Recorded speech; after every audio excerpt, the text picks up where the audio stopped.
Good afternoon, all of you. I'm audible all.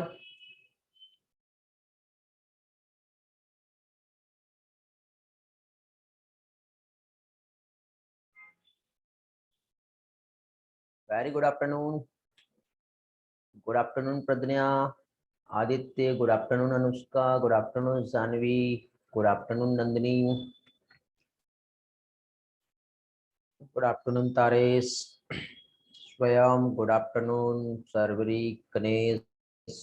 Very good afternoon to all.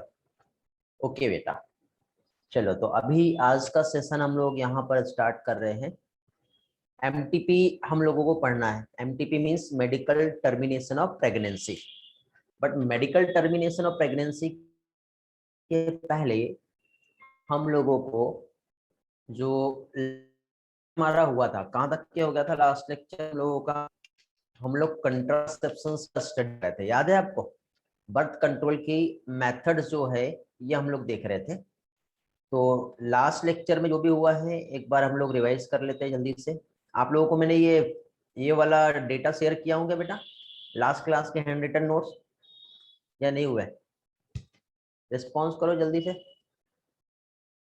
नहीं हुआ ना? हाँ चलो ठीक है, आज ये कंप्लीट हो जाएगा तो ये सारा मिला के एक साथ आज ही मैं शेयर कर दूंगा, ठीक है? और आप लोगों को एक असाइनमेंट दिया गया है। कौन सा असाइनमेंट मिला है बेटा आप लोगों को? एक लिंक शेयर किया था मैंने शायद, टीचमेंट वाला, उसमें कुछ असाइनमेंट दिया था कि आप लोगों को डाइजेशन का, है ना? हाँ तो वेरी गुड। तो वो सबमिट करना है बेटा सभी को। आपकी रिपोर्ट पेरेंट्स के पास जाएगी, किसने सबमिट किया है किसने नहीं किया, ठीक है? हाँ 83 क्वेश्चन है, 26 को सबमिट करना है ना? हाँ तो जो डेडलाइन दी है उसमें जाके देखो बेटा, आप लोग लगता है लिंक पे क्लिक नहीं किए हो, चेक करो, बहुत से स्टूडेंट्स है ज्वाइन नहीं किए उसमें। तो जो भी डेडलाइन दी गई है उस डेडलाइन के पहले आपका असाइनमेंट सबमिट हो जाना चाहिए। और आप लोगों को बेटा ह्यूमन रिप्रोडक्शन के, प्लांट रिप्रोडक्शन के और रिप्रोडक्टिव हेल्थ के आपके खुद के जो हैंड रिटन नोट्स है ये भी सबमिट करना है टेलीग्राम पे मुझे पर्सनल, समझ गए? टेलीग्राम पे आप लोग आपके नोट्स मुझे शेयर करेंगे, ये इस संडे के पहले तक के हो जाना चाहिए, ठीक है? जो भी अभी तक मैंने पढ़ाया हूँ, जितना आपने नोट्स बनाए होंगे। और देखिए फोटो जो आप लेते हो ना 90 डिग्री के एंगल से लो, टेढ़ी तिरछी फोटो नहीं होना चाहिए, ठीक है? आज सबमिट कर दो, अच्छी बात है। टेढ़ी तिरछी फोटो नहीं होना चाहिए, फोटो 90 डिग्री के एंगल से प्रॉपर क्रॉप की हुई होना चाहिए। नहीं तो कई लोगों के आधे पैर दिखते हैं, आधे हाथ दिखते हैं, कैसे भी फोटो आती है। फॉर्मेलिटी नहीं करो, अच्छी तरह से बेटा पोस्ट करना है, समझ गए? चलो वेरी गुड, ग्रेट। तो स्टार्ट करते हैं बेटा आज का सेशन।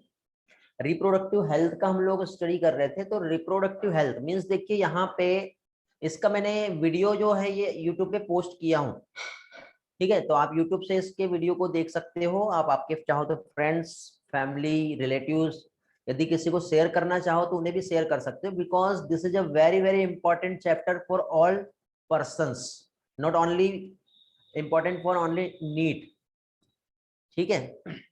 समझ गए? तो हर एक जरूरतमंद इंसान को आप ये लेक्चर जो है पोस्ट कर सकते हो। बेटा इसका प्लेलिस्ट नहीं डाला, कल के अपडेट है, कल का लेटेस्ट जो है, मतलब हमारा जो लास्ट लेक्चर हुआ ना आप लोगों की बैच वाला, वही वाला यूट्यूब पे पोस्ट कर दिया हो।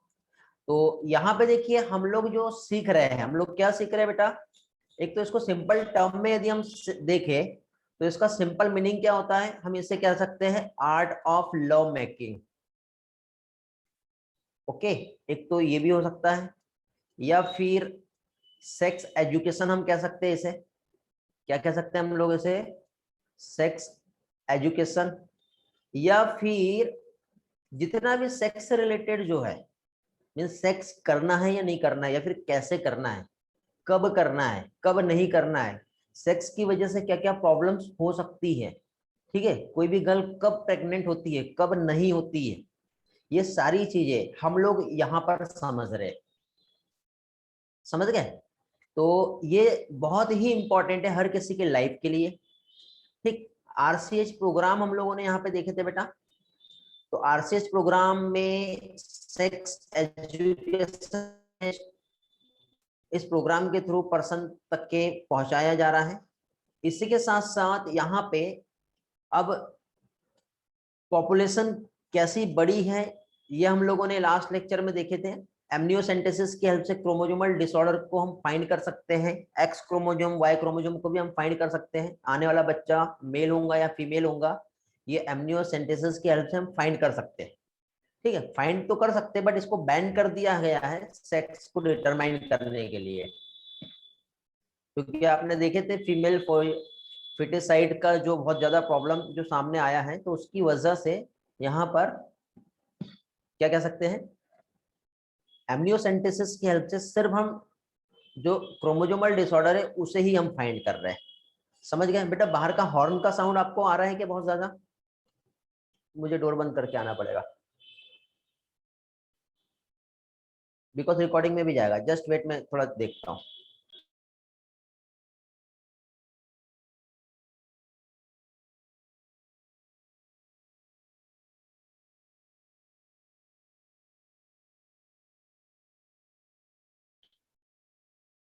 ओके चलो, तो अभी देखते हैं हम लोग बेटा यहाँ पर। तो ये तो क्रोमोसोम को भी हम फाइंड कर सकते हैं, डे बाय डे पॉपुलेशन कितना बड़ा है। ठीक है, ये हम लोगों ने देखे थे यहाँ पर। ठीक है, ये 1.2 बिलियन ही है। ठीक है, फिर इसके बाद रीजन क्या था ये हमने देखे थे। तो डेथ रेट जो है एमएमआर आईएमआर ये डिक्रीज हुआ और बर्थ रेट इंक्रीज हुआ। तो इसके लिए देखो पॉपुलेशन इतना तेजी से जो बढ़ रहा है तो उसको रोकने के लिए यहाँ पे कंट्रासेप्शंस का यूज किया जाता है। कंट्रासेप्टिव मेथड जो है इसमें natural method, burial method, chemical method और सर्जिकल मेथड इसमें आती है। जिसमें देखो बेटा नेचुरल मेथड मींस किसी भी टाइप का हम वहाँ पे केमिकल्स यूज नहीं कर रहे हैं, किसी भी टाइप के वहाँ पे फिजिकल इक्विपमेंट का हम यूज नहीं कर रहे हैं, नेचुरली हम बर्थ को कंट्रोल कर रहे हैं। ठीक है, तो बर्थ को नेचुरली कंट्रोल करने का जो मेथड है जिसमें फर्स्ट आता है विड्रॉन मेथड, ये हम लोगों ने देखे थे। ठीक है, मींस ये एक ऐसा मेथड है जिसमें जब इंसेमिनेशन होने वाला होता है तो उसी टाइम पे पेनिस को वेजाइना से क्या है बाहर निकाल दिया जाता है। तो जितना भी सीमेन जो रिलीज होगा, जो डिस्चार्ज होगा, वेजाइना में ना होकर के बाहर हो जाता है। समझे? बट फेलियर ऑफ चांसेस यहाँ पे हाई है क्योंकि ऑलरेडी पहले से स्पर्म यदि यहाँ पर प्रेजेंट होंगे और जैसे ही यहाँ पे कोइटस जो स्टार्ट हुआ है तो उसके पहले थोड़ा सा यदि वन ड्रॉप भी यदि रिलीज हो गया तो ये डायरेक्टली फीमेल जेनिटल ट्रैक्ट में पहुंच सकता है। एक रिदम मेथड होता है, मींस पर्टिकुलर एक टाइम पीरियड दिया गया है जिसमें सेक्स को अवॉइड करना चाहिए। ठीक है, जिसमें हम लोगों ने टाइम देखे थे, मतलब जो ओव्यूलेशन जो टाइम होता है उसके कुछ दिन पहले से कुछ दिन बाद तक के इस टाइम पे डायरेक्ट अनप्रोटेक्टेड सेक्स की मैं बात कर रहा हूँ बेटा। अनप्रोटेक्टेड सेक्स मतलब विदाउट कंट्रासेप्शंस वाला उस टाइम पे हो सकता है। मींस जैसे कि क्या कह सकते हैं इस टाइम पे वैसे तो सेक्स को अवॉइड करना चाहिए या फिर सेक्स हो भी रहा है तो उस टाइम पे क्या कह सकते हैं हम लोग, जनरली जो प्रोटेक्शंस हैं, कंट्रासेप्शंस। ठीक है, मीन्स अलग अलग टाइप के मेथड्स हैं, हम लोग देखेंगे थोड़ी देर के बाद। ठीक है, जैसे कि बैरियर मेथड जिसमें कंडोम्स वगैरह आते हैं, सर्वाइकल कैप्स, वॉल्ट ये आते हैं, केमिकल्स में कुछ जेलीज आती है, तो इनका यूज करके जो है किया जा सकता है। बट जनरली वैसे तो इस टाइम पे अवॉइड किया जाए तो ही ज्यादा अच्छा है, क्योंकि कंडोम्स वगैरह जो है क्या रप्चर होने का, फटने का भी चांसेस हो सकता है। ओके, तो यहाँ पे हम लोगों ने सेफ पीरियड देखे थे 6 to 9 डेज और 18 to 28 डेज। इस टाइम पे सेक्स जो है ये एक परफेक्ट टाइम होता है और ओव्यूलेशन का टाइम नहीं है। तो यहाँ पे देखो फेलियर ऑफ चांसेस फर्टिलिटी का ये नहीं है कि बिल्कुल ऐसा नहीं है कि इस टाइम पे सेक्स होगा तो बच्चा होगा ही नहीं, अब लेडी प्रेग्नेंट नहीं होगी, ऐसा नहीं होता बेटा। समझे? देखो ये सेफ पीरियड तो है लेकिन फिर भी रिस्क जो है इसमें भी रहता है। मतलब अब देखो यहाँ पे जो 14वां डे जो है ये हाई रिस्क है, 12, 13, 15, 16 ये भी हाई रिस्क पे आता है, बट 10, 11 और 17 मीडियम रिस्क पे आता है और 6, 9 और 18 to 28 ये लो रिस्क पे आता है। बट रिस्क तो है, बट ये लो रिस्क है, तो इसपे चांसेस जो है प्रेगनेंसी का वो ऑलमोस्ट 20% रहता है। समझे? अब इसके बाद हम लोगों ने एक देखे थे लैक्टेशनल एमनोरिया। मतलब जो ब्रेस्ट फीडिंग जो होती है 6 मंथ तक के बच्चा जब मिल्क पी रहा होता है उसका मम्मा का ब्रेस्ट फीड कर रहा होता है, तो उस टाइम पे एक्चुअली ब्रेस्ट फीड मतलब मिल्क का प्रोडक्शन हो रहा है। मिल्क का प्रोडक्शन कब होगा? जब प्रोलैक्टिन हार्मोन रहेगा, और प्रोलैक्टिन हार्मोन का सिक्रेशन ज्यादा होगा तो ल्यूटिनाइजिंग हार्मोन और फॉलिकल स्टिमुलेटिंग हार्मोन के सिक्रेशन को ये रोकता है। मतलब ये जो है ये क्या होता है, इसके सिक्रेशन को क्या है, प्रिवेंट करता है। ओके, अब सिक्रेशन यदि नहीं हुआ ल्यूटिनाइजिंग हार्मोन और फॉलिकल स्टिमुलेटिंग हार्मोन, तो क्या होगा? क्या कह सकते हैं बेटा हम लोग? ऑब्वियसली ओव्यूलेशन नहीं होगा, फॉलिकल का डेवलपमेंट नहीं होगा, समझे? लेकिन देखो अब आप ये कहोगे कि सर ने 6 मंथ कहे हैं, डिलीवरी हो गया है एक प्रेग्नेंट लेडी का, और अब कुछ लोग एक्सपेरिमेंट वाले रहते हैं ना, आप में से कोई एक्सपेरिमेंट करना चाहेगा, तो बेटा ये एक्सपेरिमेंट में भी यदि आप देखोगे तो यहाँ पर भी ऐसा देखा गया है कि डिलीवरी के, वैसे तो 1 मंथ तक के जनरली सेक्स को पर्सन अवॉइड करता है। After 1 month means 2 to 3 month के बाद या आफ्टर 2 मंथ जो है क्वाइटस जो है उनका स्टार्ट हो जाता है कुछ लोगों का, और उन्हें ऐसा लगता है यदि जो नॉलेज है हमारा बायोलॉजी का कि लैक्टेशन पीरियड चल रहा है तो प्रेगनेंसी कंटिन्यू नहीं होंगी, बट ऐसा नहीं होता है। कई बार ये भी देखा गया है कि बेटा 2 महीने के बाद या 2.5 महीने के बाद भी, ठीक है, अनप्रोटेक्टेड सेक्स की वजह से लेडी जो है वो प्रेग्नेंट हो गई है, समझे? तो वैसे 6 मंथ कंसिडर किया गया है, बट यहाँ पे 6 मंथ तक के फेलियर ऑफ चांसेस जो है वो भी रहेंगे, ऐसा नहीं है कि नहीं रहेगा। हाँ, लेकिन जो आफ्टर 7 मंथ या 6 मंथ जो रहेगा उसमें 100% प्रेगनेंसी का चांसेस है, बट 3 से 6 मंथ के बीच में 50% या 20% चांस होता है। अब वो किस्मत कैसी है किसकी है वो कुछ कह नहीं सकते, ठीक है? वैसे जनरली तो होता नहीं है, बट कभी कभी किस्मत ही एकदम खराब है। और फिर कोई जाए, कौन सा पार्ट नहीं समझा बेटा? साक्षी बोलो, ये तो मैंने लास्ट लेक्चर में सारा समझाया हूं, कौन सा पार्ट नहीं समझा पूछो।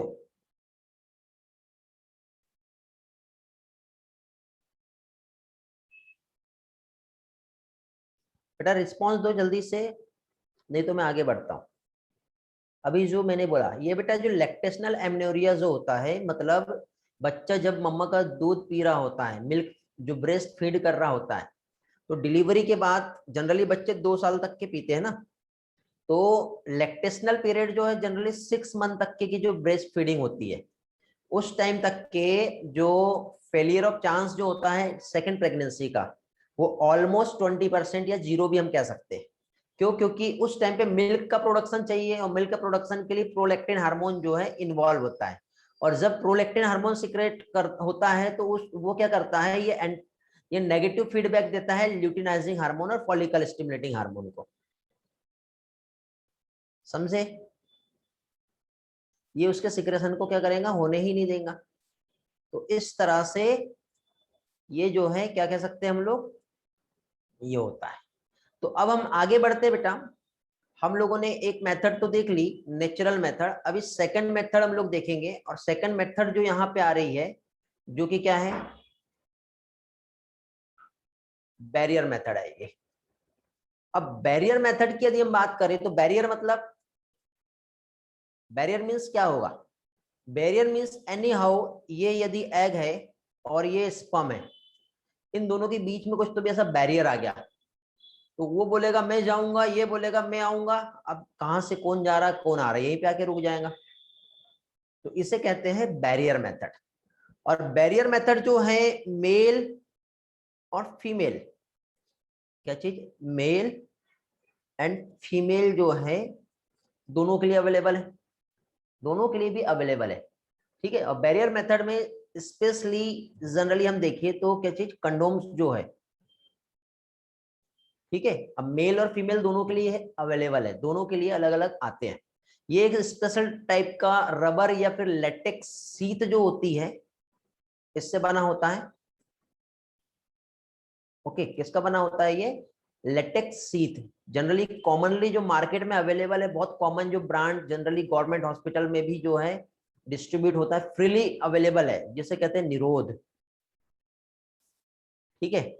ये एक नॉर्मल ब्रांड है। और ये जो होता है बेटा, स्पेशली यदि हम कंडोम्स की बात करें तो इसमें 2 बेनिफिट मिलते हैं।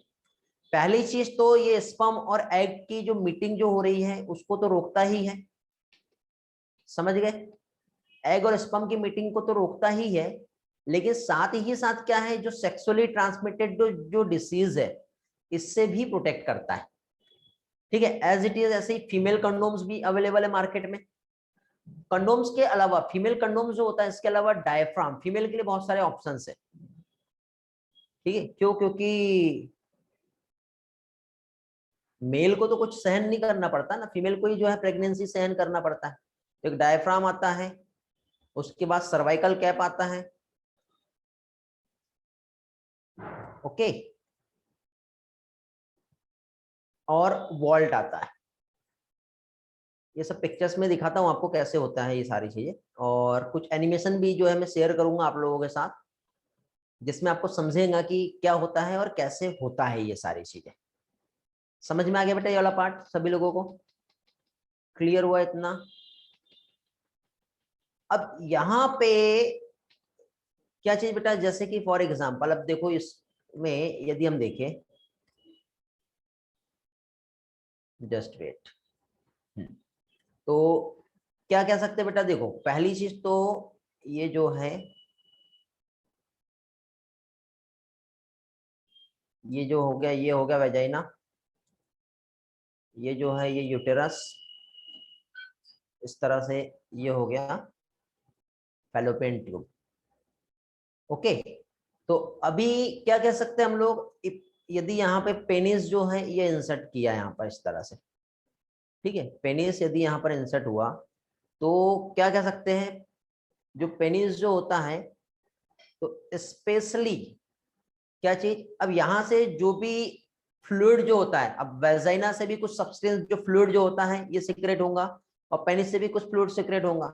यदि ये फ्लूइड इधर दोनों में भी एक्सचेंज होता है, यदि पेनिस से जो फ्लूइड आया जैसे सीमेन, और सीमेन के साथ जो उसमें हो सकता है कुछ जर्म्स पैथोजेंस यदि रहा, या वेजाइना में कुछ रहा, तो वो आपस में एक्सचेंज हो गया, तो यहाँ पे डिसीज हो जाती है, जिसे कहते हैं सेक्सुअली ट्रांसमिटेड डिसीज। तो अब इस सेक्सुअली ट्रांसमिटेड डिसीज से यदि पर्सन को प्रोटेक्ट होना है तो उसके लिए उसे क्या करना पड़ेगा, एक इस तरह से जो एक सीट होता है, जैसे हम क्या कहते हैं कंडोम्स, ठीक है, इसका यूज कर रहे हैं। तो पहली चीज तो देखो ये स्पर्म और एग की मीटिंग को तो रोक रहा है, क्योंकि यहाँ पे जितना भी इंसेमिनेशन होगा यहीं पर हो जाएगा। इससे बाहर निकला क्या? नहीं निकला। और यहाँ का कोई सब्सटेंस है वो यहीं पे चिपक जाएगा, बट पेनिस को टच हुआ क्या? नहीं हुआ। तो इस तरह से एक तो सेक्सुअली ट्रांसमिटेड डिसीज जो है उससे भी प्रोटेक्शन मिल जा रहा है, और साथ ही साथ क्या कह सकते हैं, जो फर्टिलाइजेशन है वो भी नहीं होगा यहाँ पर। समझ गए? तो इस तरह से यहाँ पे हम लोगों ने जो लास्ट लेक्चर में जो स्टडी किए थे, एक नेचुरल मेथड और सेकंड बैरियल मेथड, ये हमने देख ली है। थर्ड अब लोग हम यहाँ पर देखेंगे IUDs, intrauterine devices, oral contraceptive, injectable, surgical method, तो ये सब चीज। तो अभी बैरियर हम लोगों ने देखे यहाँ पर, ठीक। तो नेचुरल में हमने देखो पेरिडिक एब्स्टिनेंस हमने देखे थे, क्वाइटस इंटरप्टस देखे थे, और लैक्टेशनल एमनोरिया देखे थे। ये लैक्टेशन एमनोरिया, तो ये क्या हो गया, ये नेचुरल मेथड के टाइप्स है। पेरिडिक एब्स्टिनेंस में क्वाइटस को अवॉइड करना चाहिए 10 से 17 डेज में। क्वाइटस इंटरप्टस जिसे विड्रॉल मेथड कहते हैं, पेनिस को वेजाइना में सीमेन निकलने के पहले ही या उसी टाइम पे बाहर निकाल लो, ठीक है। उसके बाद लैक्टेशनल एमनोरिया में 6 month of the breast feeding, ठीक है, आफ्टर द पार्टुरिशन, ठीक, यूज किया जाता है। बैरियर मेथड जिसमें फिजिकल मीटिंग जो है स्पर्म और ओवम की, इसको प्रिवेंट किया जाता है, जिसमें condoms, diaphragm, cervical caps and vaults आते हैं। कंडोम्स जनरली रबर और लेटेक्स शीट से बना होता है, मेल पेनिस को कवर करने के लिए, और फीमेल कंडोम्स जैसे ये आप देख रहे हो बेटा, ये फीमेल कंडोम्स है और ये मेल कंडोम्स है, ठीक है।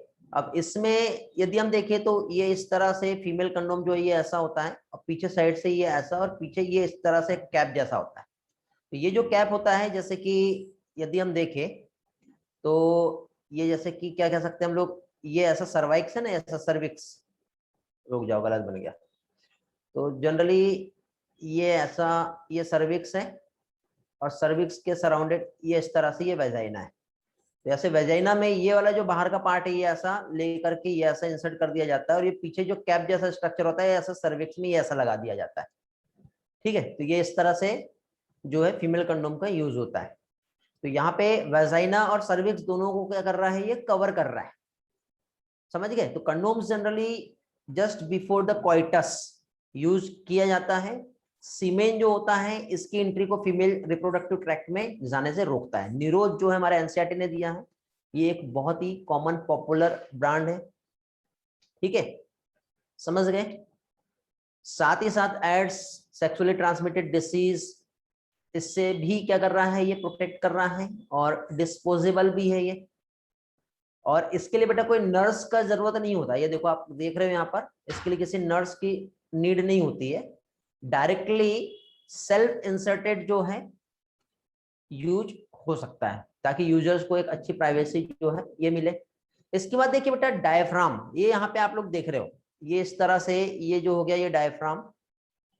ठीक है, सर्वाइकल कैप्स जो होता है, तो जनरली फीमेल रिप्रोडक्टिव ट्रैक्ट में सर्विक्स को कवर करने के लिए इंसर्ट किया जाता है ड्यूरिंग द कोइटस, जो कि स्पर्म की एंट्री को क्या करता है, ये ब्लॉक करता है, और ये रीयूजेबल होता है। कैसा होता है ये? रीयूजेबल। और साथ ही साथ इसमें कुछ स्पर्मिसाइड जेली का भी हम यूज कर सकते हैं, ये इसमें यूज किया जा सकता है, जिससे कंट्रासेप्टिव इफिशिएंसी जो है वो क्या होती है, इंक्रीज हो जाती है। ठीक है, समझ गए? तो ये क्या हो गया हमारा cervical caps, vaults and diaphragm. इसका मैं एनिमेशन दिखाता हूं कैसे यूज करते हैं, थोड़ी देर के बाद हम देखते हैं। ठीक है, पहले थोड़ा सा थ्योरी हम लोग देख लेते हैं। एक्चुअली ये इस साल का स्लाइड है आप लोगों का, मैंने एनिमेशन वाला जो स्लाइड है लास्ट ईयर का जो है वो रेडी किया था। तो मैं लास्ट ईयर की स्लाइड में क्या क्या मैंने अपडेट किया था और उसके बाद कितना मॉडिफाई किया, ये दोनों भी चीजें मैं आप लोगों के साथ शेयर करूंगा। ठीक है बेटा, यहां तक के समझ में आ गया? इतना पार्ट क्लियर हो गया? ओके, चलो तो आगे बढ़ते हैं अभी हम लोग यहाँ पर। तो इसमें नेक्स्ट जो है आईयूडीज क्या होती है ये हम लोग देखेंगे। ठीक है, इंट्रायूटेराइन डिवाइसेस। तो इंट्रायूटेराइन डिवाइसेस की यदि हम बात करें, क्या चीज? इंट्रायूटेराइन डिवाइसेस की यदि हम बात करें तो स्पेशली क्या चीज बेटा? आईयूडी, इंट्रायूटेराइन, यूटेरस के अंदर जो डिवाइस लगा रहे हैं उसको इंट्रायूटेराइन डिवाइस कहते हैं। और स्पेशली ये डॉक्टर्स की हेल्प से ही इंसर्ट किया जाता है या नर्स की हेल्प से। कहाँ पे? वेजाइना में, जो स्पर्म के लिए फैगोसाइटिक एक्शन की तरह काम करते हैं। स्पर्म आएगा तो उसको खा जाएगा ये। ठीक है, और एक बहुत अच्छी आइडियल मेथड है, क्योंकि यदि एक प्रेगनेंसी हो गई और दूसरी प्रेगनेंसी के बीच में डिले करना है, ठीक है, दो चिल्ड्रन के बीच में स्पेस रखना है, तो उसके लिए आयोडीज जो है ये सबसे बेस्ट मेथड है। ठीक है, तो इसमें अलग अलग टाइप से, एक नॉन मेडिकेटेड आयोडीज आती है, एक कॉपर रिलीजिंग आयोडीज आती है, और एक हार्मोन रिलीजिंग आयोडीज आती है। ठीक है, क्या क्या हो गया? 3 टाइप्स है इसमें। चलो देख लेते हैं हम लोग सारे टाइप्स। क्या देख रहे हैं हम लोग? आयोडीज हम देख रहे हैं।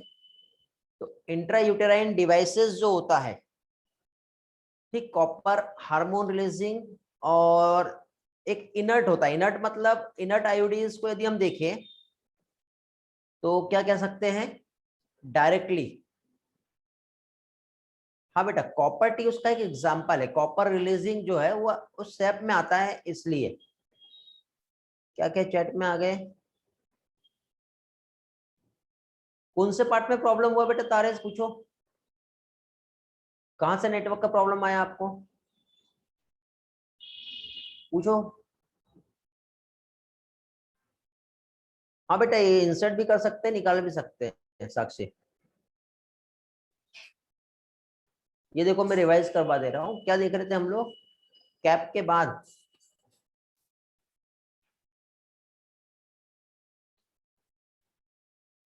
कैप के बाद ये वाला, यहाँ पे सिर्फ अभी हम लोग आयोडीज ही देख रहे हैं। आयोडीज मीन्स क्या होता है? जो हमारे यूटेरस में हम इंसर्ट कर रहे हैं, इसमें नॉन मेडिकेटेड कॉपर रिलीजिंग और हार्मोन रिलीजिंग होती है। तो कॉपर रिलीजिंग वाली जो आयोडीज होती है, जैसे कॉपर है, तो क्या होता है, जैसे स्पर्म आया है मान लो, तो ये स्पर्म जो है, स्पर्म के जो टेल होती है वहां पे कॉपर जाके चिपक जाएगा। चिपकने की वजह से स्पर्म की जो मोटिलिटी जो होती है, मूवेबल कैपेसिटी, उसको ब्लॉक कर देता है। तो वो वेजाइना में ही ब्लॉक हो गया तो वो एग तक के पहुंच पाएगा क्या? नहीं पहुंच पाएगा। समझे? तो इस तरह से यहाँ पे इसका रोल रहता है। तो देखो पहले तो नॉन मेडिकेटेड आईयूडीज क्या होता है ये समझ लो। नॉन मेडिकेटेड आईयूडीज मतलब यहाँ पे क्या कह सकते हैं, जो नॉन मेडिकेटेड आईयूडीज जो होता है, स्पेशली यदि हम यहाँ पर देखें तो क्या चीज बेटा, ये स्पर्म की मोटिलिटी जो होती है, क्या चीज, जो स्पर्म का मोटिलिटी जो होता है इसको ब्लॉक करता है। ठीक है, इसमें एक स्पर्मिसाइडल इफेक्ट होता है। इसमें एक एग्जांपल आता है लिपर्स लूप। लिपर्स लूप मींस कुछ इस तरह से, ये जो है ये ऐसी आईडीज होती है, ये इसको उठा के डायरेक्टली वेजाइना में इंसर्ट करा दिया जाता है। ठीक है, अब इंसर्ट हो गया, इंसर्ट होने के बाद यदि मान लो स्पर्म आया भी तो ये क्या करता है, स्पर्म की मोटिलिटी को एकदम से ब्रेक कर देगा। देखो इसमें कॉपर रिलीजिंग आयोडीज में देखो कॉपर टी, कॉपर टी मतलब ये टी के समान है इसलिए इसको कॉपर टी कहते हैं। कॉपर 7 ये 7 के समान है, इसमें कॉपर कंपाउंड है बेटा, जो स्पर्म की मोटिलिटी को क्या कर रहे हैं, सप्रेस कर रहे हैं। ठीक है, और साथ ही साथ ये मल्टी लोड, ये इस तरह से ऐसा होता है, इसमें बहुत सारे कॉपर यहाँ पे ऐसे लगे रहते हैं, तो ये मल्टी लोड 375, ये कुछ एग्जांपल्स है जिसका जनरली यूज किया जाता है। ठीक है, हार्मोन रिलीजिंग में क्या होता है, तो देखो आपको याद होगा हम लोगों ने हार्मोन इसके पहले भी स्टडी की है। तो हार्मोन रिलीजिंग जो इंट्रायूटेराइन डिवाइसेस जो होता है, तो इसमें क्या होता है, ऐसी डिवाइसेस जो जनरली क्या है, क्या कह सकते हैं हम लोग, हार्मोन्स जो है ये सिक्रेट करता है। तो इसमें क्या क्या आता है वो हम लोग देख लेते हैं। आयोडीज आपको समझ में आ गया होगा वैसे तो, ठीक है, बट इसमें क्या क्या आ रहा है, स्पेशली हार्मोन रिलीजिंग जो है वो हम देख लेते हैं। तो इसमें एक तो प्रोजेस्टेरॉन रिलीजिंग वाली होती है, क्योंकि आपको मालूम है हम लोगों ने इसके पहले जो स्टडी किए थे, ठीक है, हार्मोन रिलीजिंग आयोडीज। तो हार्मोन रिलीजिंग जो आयोडीज जो होती है, क्या चीज, हार्मोन रिलीजिंग आयोडीज, तो ये क्या करता है, स्पेशली जैसे प्रोजेस्टेरॉन जो है रिलीज करेगा, ये ईस्ट्रोजन। तो प्रोजेस्टेरॉन और ईस्ट्रोजन जो है ये क्या करता है बेटा, प्रोजेस्टेरॉन का रोल क्या है, ये देखो ये जो हमारा ये बर्थ कैनॉल बोलते हैं ना इसको, देखे थे हमने, याद आ रहा है, ये बर्थ कैनॉल है, मतलब ये जो यूटेरस और ये जो सर्विक्स है, तो ये सर्विक्स की ये जो मेम्ब्रेन है यहाँ पे म्यूकस सिक्रेट करेगा, और म्यूकस जब सिक्रेट हो जाएगा तो ये जो मेम्ब्रेन है यहाँ पे क्या होगी, ऐसे थिक हो जाएगी। अब ये ऐसा थिक हो गया तो अब मुझे बताओ, इधर से एग आ रहा है बट स्पर्म यहाँ से अंदर घुस पाएगा क्या, नहीं जा पाएगा ना। तो प्रोजेस्टेरॉन जो होता है ये क्या करता है, थिकनेस को बढ़ा देता है। तो स्पेशली एक प्रोजेस्टेरॉन करके आता है और एक LNZ-20 करके जो है मार्केट में अवेलेबल है। ठीक है, कौन कौन सा है, एक प्रोजेस्टासर्ट और LNZ-20। ठीक है, ये क्या करता है बेटा, हॉस्टाइल कर देता है सर्विक्स को। ठीक है, सर्विक्स को क्या कर रहा है, हॉस्टाइल कर रहा है, जिसकी वजह से स्पर्म का जो एंट्री है नहीं होगा, या फिर क्या कह सकते हैं, हमें मालूम है कि ये जो है कौन सा पार्ट, ये यहाँ पे एंडोमेट्रियम मायोमेट्रियम पढ़े थे हम लोगों ने। तो यदि ये इसका ग्रोथ प्रॉपर नहीं होगा, इसको पतला यदि कर दिया इसने, तो इम्प्लांटेशन भी नहीं हो पाएगा। समझे? तो LNZ-20 जो होता है, यदि हम देखें क्या चीज, LNZ-20, तो LNZ-20 जो है एक्चुअली लिवोनोजेस्ट्रल, उसमें केमिकल होता है। अब इतना एग्जाम में नहीं पूछा जाएगा आपसे, ठीक है, बट आप सिर्फ इतना याद रखो कि LNZ-20 क्या नाम बताया मैंने, लिवोनोजेस्ट्रल जो है इसमें केमिकल होता है। ठीक है, जो स्पर्म की मोटिलिटी को ब्रेक कर दे रहा है। समझ गए? अब देखो ये कॉपर टी जो है इसमें क्या क्या होता है, तो यहाँ पे इसमें अलग अलग टाइप की ऐसी मेम्ब्रेन होती है जो कंटिन्यूअसली कॉपर्स को रिलीज कर रहा है, जो स्पर्म की मोटिलिटी को क्या करता है, ब्लॉक करता है। अब इसके बाद बेटा बहुत इंपॉर्टेंट टर्म जो है हम लोगों को देखना है, और वो है क्या चीज, पिल्स। ठीक है, अब हम लोग जो है क्या देखेंगे यहाँ पर, पिल्स जो है ये हम लोग स्टडी करेंगे। ठीक है, तो ये सारे के सारे जो है ये किस में आ रहे हैं बेटा, केमिकल मेथड में आते हैं। ठीक है, किस में आते हैं, केमिकल मेथड में आते हैं। तो केमिकल मेथड में अब देखो पिल्स जो है ये हम लोग जो है स्टडी करते हैं। तो एक तो केमिकल कंट्रासेप्शन जो है, जिसमें हमने आईयूडीज पढ़े अभी थोड़ी देर पहले। अभी हम लोग यहाँ पर क्या चीज, पिल्स का भी स्टडी करेंगे। इसी के साथ साथ एक इम्प्लांट आता है। आपने देखिए एनसीईआरटी में माचिस की तीली जैसे कुछ तो भी बताया हुआ है। तो माचिस की तीली जो होती है उसके समान एक इम्प्लांट, एक स्ट्रक्चर होता है जो हमारे स्किन में छोटा सा कट लगा देते हैं। ठीक है, ये ऐसे यहाँ पे काट दिया जाता है, और काटने के बाद इतनी सी माचिस की तीली वहां पे अंदर घुसा दी जाती है। धीरे धीरे वो हार्मोन जो है वो रिलीज करते रहती है। ठीक है, तो इस तरह से वहां पे क्या होता है बेटा, यूज होता है। और इसी के साथ साथ क्या कह सकते हैं हम लोग, इम्प्लांट। ठीक, इम्प्लांट के आगे एक और आता है इंजेक्शंस। ठीक है, तो जनरली ईस्ट्रोजन प्रोजेस्टेरॉन के कॉम्बिनेशन में इंजेक्शंस जो है वो दिए जाते हैं। जनरली हमारे ब्लड में कुछ टाइम के लिए टेम्परली या मसल्स में स्टोर रहते हैं, और धीरे धीरे धीरे धीरे क्या है, बॉडी में जा करके हार्मोनल जो चेंज है उसमें क्या होते हैं, ये इन्वॉल्व होते हैं। समझ गए। तो अभी हम लोगों को यहाँ पे जो है पिल्स का स्टडी करना है। तो पिल्स में जो है कौन कौन से टाइप के पिल्स यहाँ पे यूज की जाती है, तो एक होता है सीओसी। ठीक है, सीओसी मीन्स क्या कह सकते हैं, कंबाइन ओरल कंट्रासेप्टिव्स। ठीक है, सीओसी जो होता है इसे क्या कहते हैं,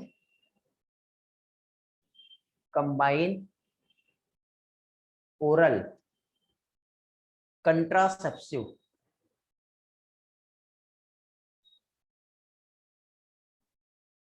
अब कंबाइन का जब नाम आता है तो इसमें क्या, ईस्ट्रोजन और प्रोजेस्टेरॉन दोनों का भी कॉम्बिनेशन यहाँ पे यूज किया जाता है। ठीक है, क्या चीज, ईस्ट्रोजन प्लस प्रोजेस्टेरॉन, ये दोनों के कॉम्बिनेशन में जो है पिल्स जो है मार्केट में अवेलेबल है, इसका यूज किया जाता है। अब इसका यूज करने से क्या होता है थोड़ी देर के बाद में आपको एक्सप्लेन करता हूं। एक होता है पीओपी। पीओपी, पीओपी जानते हो क्या है, POP means progesterone only pills होती है।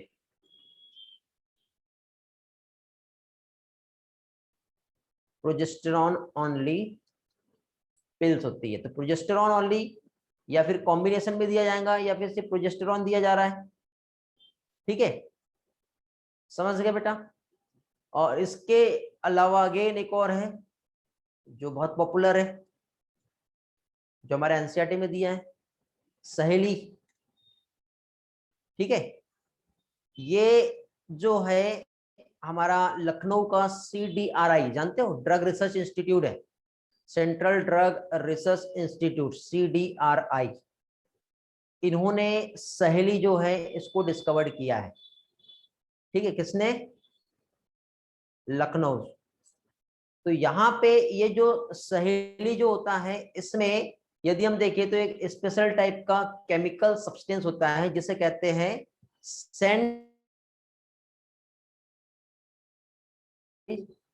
सेंट क्रोमेन। और ये जो सेंट क्रोमेन जो होता है ये एंटी एस्ट्रोजन होता है। सेंट क्रोमेन जो होता है ये कैसा रहता है, ये जो है ये एंटी एस्ट्रोजन होता है। तो देखो बेटा अभी तक के सिर्फ मैंने टर्म समझाया हूं आपको क्या क्या हो रहा है। तो अभी देखो इंजेक्टेबल और इम्प्लांट नहीं समझाया, आईयूडीज मैंने थोड़ी देर पहले आप लोगों को एक्सप्लेन किया। अभी हम लोग सबसे पहले यहाँ पर पिल्स जो है इसका हम जो है क्या रोल होता है वो हम देखेंगे। ठीक है, तो पिल्स में सबसे पहले सीओसी क्या होता है ये हम लोग समझ लेते हैं। ठीक है बेटा, पिल्स में सबसे पहले सीओसी जो है ये क्या होता है ये हम लोग देख लेते हैं, ताकि आपका एक एक पार्ट अच्छी तरह से क्लियर हो जाए। सीओसी मीन्स क्या है, पिल्स में जो सीओसी है, सीओसी का मीनिंग क्या होता है? कंबाइन, हेलो क्या कहा था मैंने? कंबाइन, हेलो, ओरल कंट्रासेप्शंस, दिख रहा है? समझ में आ रहा है ना बेटा? क्लास में मुझे ऐसा लगा कि मैं अभी बीच में जो है वॉइस का प्रॉब्लम तो नहीं आ रहा है। हाँ ठीक है। तो कंबाइन ओरल कंट्रासेप्शंस में क्या होगा? देखो सीओसी पढ़ रहे अभी हम, सीओसी। तो कंबाइंड ओरल कंट्रासेप्शंस में क्या होगा? तो बेटा ये वाला पार्ट में आपको मेंस्ट्रुअल साइकिल वाला कंसेप्ट बहुत इंपॉर्टेंट है। ठीक है, मेंस्ट्रुअल साइकिल पढ़े हम लोगों ने। देखो ये इस तरह से हमारा डे था, फॉलिकल का यहाँ पर डेवलपमेंट हो रहा था ये इस तरह से, फिर यहाँ पे फॉलिकल रप्चर होके ओवम बाहर आया, फिर ये रिमेनिंग बॉडी जो थी वो क्या था? कार्पस ल्यूटियम था। याद है कि भूल गए?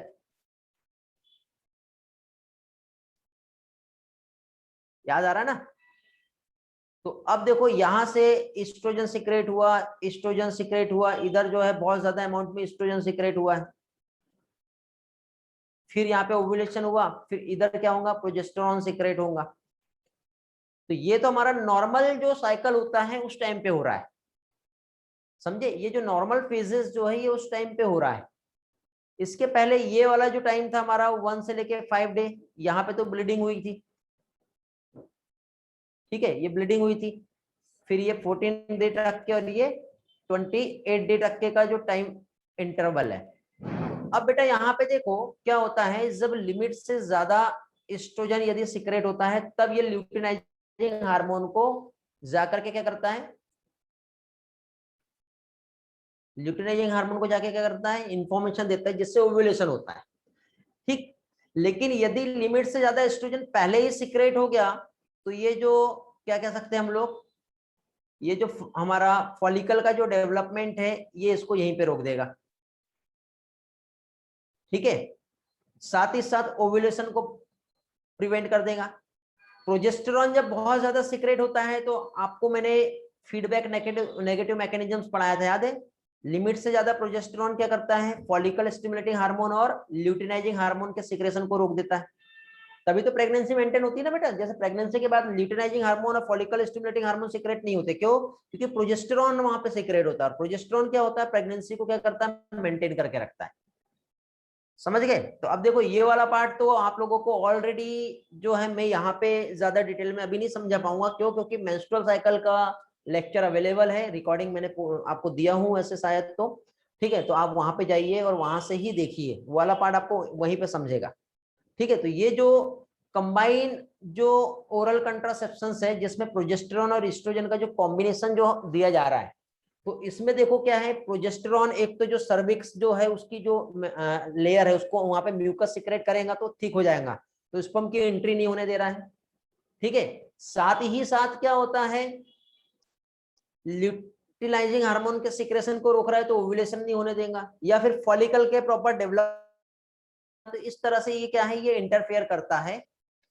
ठीक है, तो जिसकी वजह से क्या होता है? ये एक कंट्रासेप्शन। तो अब मैं एक काम करता हूँ, यहाँ पे ये जो कंबाइन जो हो रहा है इसमें मैं आपको यहाँ पे एक पॉइंट जो है नोट कर देता हूँ क्या कर रहा है। तो स्पेशली ईस्ट्रोजन जो है, क्या चीज? ईस्ट्रोजन ने क्या किया बेटा? एस्ट्रोजन ने स्टॉप कर दिया ओव्यूलेशन को।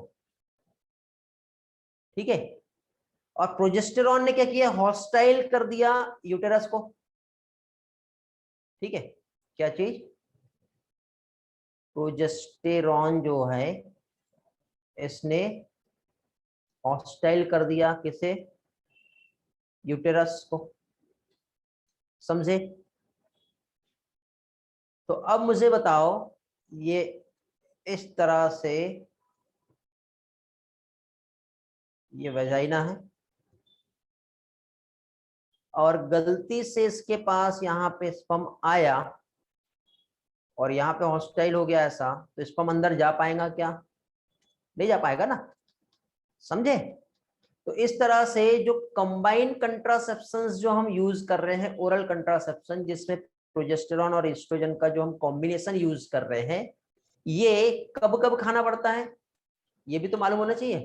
तो जनरली देखो ब्लीडिंग के बाद 5th डे के बाद से ये स्टार्ट करना पड़ता है, ठीक है, और 21 डेज तक के जो है इसको खाना पड़ता है। फिर बीच में जो 7 डेज का जो टाइम आता है, 7 डेज उसमें रोक दो ताकि ब्लीडिंग हो जाए, मेंस्ट्रुअल फिर से हो जाए, और फिर से अगेन 21 डेज तक के ब्लीडिंग के बाद फिर से स्टार्ट कर दो। तो इस तरह से 21 डेज तक के इसे कंटिन्यूअसली जो है इस पिल्स का यूज करना पड़ता है, तब जाके ही कंट्रासेप्शन वहां पे होगा, अदरवाइज नहीं हो पाएगा। समझे? इसके बाद होता है पीओपी। पीओपी मीन्स क्या था? Progesterone only pills. अब प्रोजेस्टेरॉन ओनली पिल्स का जो यूज यहाँ पे होता है, तो ये क्या करता है बेटा, यूटेराइन लाइनिंग जो होता है उसको थिन कर देता है, और सर्वाइक्स में क्या है, म्यूकस का फॉर्मेशन कर देता है। ये सिर्फ और सिर्फ प्रोजेस्टेरॉन से ही बनी हुई है, ठीक है। तो क्या कर रहा है ये जो यूटेराइन लाइनिंग जो होती है इसको थिन कर देगा, और सर्विक्स जो है उसको थिक कर देगा।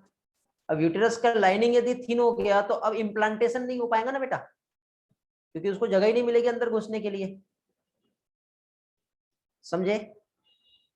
तो इस तरह से यहां पर जो है क्या चीज, ये पिल्स का यूज होता है, ठीक है। माला डी, सहेली, आई पिल्स, अनवांटेड 72, ऐसे कुछ अलग अलग टाइप की पिल्स मार्केट में अवेलेबल है। समझे? अनवांटेड 72 जो होता है जनरली कब दी जाती है, जैसे कि अनप्रोटेक्टेड सेक्स हो गया यदि, ठीक है, या फिर हो सकता है कि बैरियर मेथड जैसे कंडोम्स का यूज किए और कंडोम फट गया, ठीक है, या किसी कारण से कंडोम्स का यूज नहीं कर पाए, तो फिर अब 1 महीने थोड़ी वेट करेंगे। अब 1 महीने वेट किए तो जनरली उसके बाद तो जो इम्प्लांटेशन हो जाएगा ना, तो इम्प्लांटेशन के बाद उसको वहां से खोद के बाहर निकालना, रप्चर करके बाहर निकालना, वो बहुत रिस्की हो जाता है बेटा, वो हम पढ़ेंगे एमटीपी में। समझे?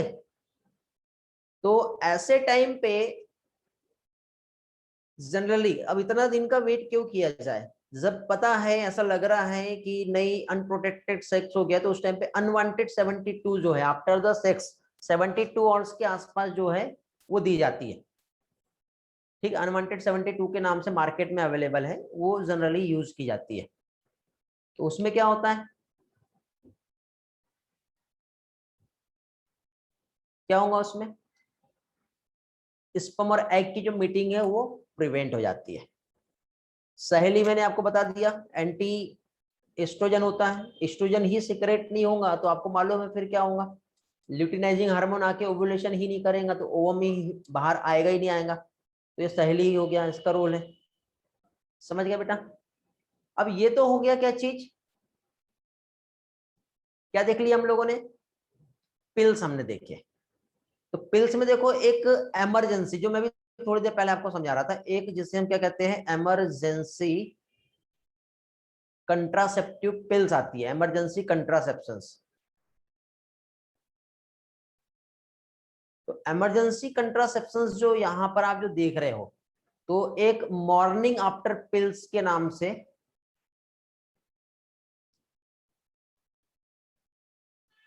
अब नाइट तो आज की खराब हो गई, सुबह सुबह जो है दिन खराब नहीं करना है।